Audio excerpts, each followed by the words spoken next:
ابراہیم نے سلام علیکم کہا اور کہا کہ میں آپ کے لیے اپنے پروردگار سے بخشش مانگوں گا، بے شک وہ مجھ پر نہایت مہربان ہے، اور میں آپ لوگوں سے اور جن کو آپ اللہ کے سوا پکارا کرتے ہیں ان سے کنارہ کرتا ہوں اور اپنے پروردگار ہی کو پکاروں گا۔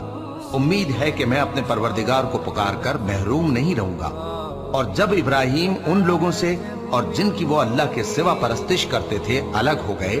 تو ہم نے ان کو اسحاق اور اسحاق کو یعقوب بخشے اور ہر ایک کو پیغمبر بنایا، اور ہم نے ان کو اپنی رحمت سے بہت سی چیزیں عنایت کی اور ان کا ذکر جمیل بلند کیا۔ اور کتاب میں موسیٰ کا بھی ذکر کرو، بے شک وہ ہمارے برگزیدہ تھے اور رسول تھے، نبی تھے،